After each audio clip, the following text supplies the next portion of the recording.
अंतिम मील एक छोटे से पहाड़ी कस्बे में रोहन नाम का एक युवक रहता था। उसका एक ही सपना था, एक मैराथन दौड़ना। लेकिन एक समस्या थी।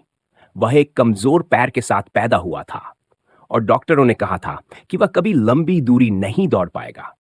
लेकिन रोहन ने हार मानने से इनकार कर दिया। हर सुबह सूरज उगने से पहले वह ट्रैक पर जाकर अभ्यास करता। शुरुआत में वह 5 मिनट भी बिना गिरे नहीं दौड़ पाता था। लोग उसका मजाक उड़ाते, कहते, क्यों अपना समय बर्बाद कर रहे हो, तुमसे नहीं होगा। लेकिन रोहन ने विश्वास नहीं खोया। उसने धीरे धीरे अपनी सहन शक्ति बढ़ाई, दौड़ने की तकनीकें सीखी और अपने कमजोर पैर को मजबूत बनाने के लिए कड़ी मेहनत की। यह सफर आसान नहीं था, लेकिन उसने कभी हार नहीं मानी। फिर वह दिन आया, मैराथन का दिन। पूरा शहर देखने के लिए इकट्ठा हुआ। किसी को विश्वास नहीं था कि रोहन दौड़ पूरी कर पाएगा, लेकिन वह आत्मविश्वास के साथ स्टार्टिंग लाइन पर खड़ा था।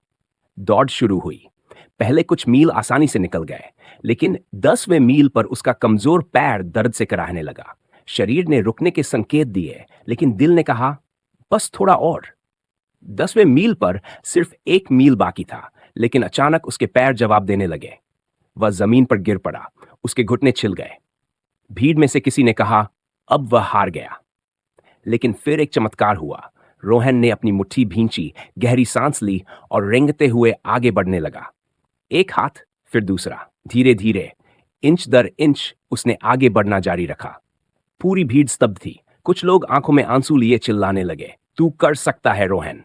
आखिरकार वह फिनिश लाइन पार कर गया। भागते हुए नहीं, बल्कि घिसटते हुए। पूरा शहर तालियों से गूंज उठा। उस दिन रोहन ने सब जरूरी सीख दी।